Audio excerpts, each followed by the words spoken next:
பொள்ளாச்சி மற்றும் சுற்றுப்பகுதிகளில் மற்ற சாகுபடிகளை விட தென்னை அதிக அளவு சாகுபடி செய்யப்பட்டுள்ளது. இப்பகுதிகளில் சாகுபடி செய்யப்படும் தேங்காய், கொப்பரை பல்வேறு பகுதிகளுக்கு அனுப்பப்படுகிறது. கொப்பரை தேங்காய் தரம் பிரிக்கப்பட்டு விலை நிர்ணயம் செய்யப்படுகிறது.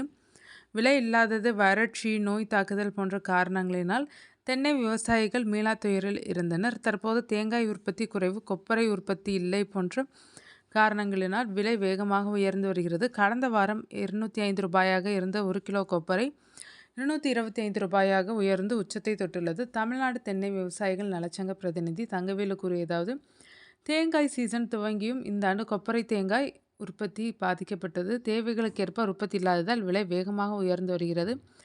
தற்போது பருவமழை பெய்ய துவங்கியுள்ளதால் கொப்பரை உற்பத்தி மேற்கொள்ள முடியாத நிலை உள்ளது. இதனால் எதிர்பாராத விதமாக கொப்பரை விலை ரூ. 225 கடந்துள்ளது. காங்கேயம் மார்க்கெட் நிலவரப்படி ஒரு டின் 15 கிலோ தேங்காய் எண்ணெய் ரூ. 5200, 1 கிலோ தேங்காய் பவுடர் ரூ. 300, 1 கிலோ முதல் தர கொப்பரை ரூ. 225, இரண்டாம் தர கொப்பரை ரூ. 220 விற்பனை செய்யப்படுகிறது.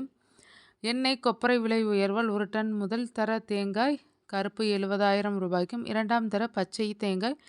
66,000 விற்பனை செய்யப்படுகிறது. சீசன் உள்ள நேரத்திலும் உற்பத்தி குறைவு, தேவை அதிகரிப்பால் விலை உயர்ந்துள்ளது. தங்கம் விலைக்கு நிகராக தேங்காய் விலை உயர்ந்துள்ளது. விலை உயர்வால் விவசாயிகள் நிம்மதி அடைந்துள்ளனர். இனி பண்டிகை காலங்கள் துவங்க உள்ள நிலையில் கொப்பரை விலை ரூ. 240 வரை உயர வாய்ப்புள்ளது. இவ்வாறு அவர் கூறினார்.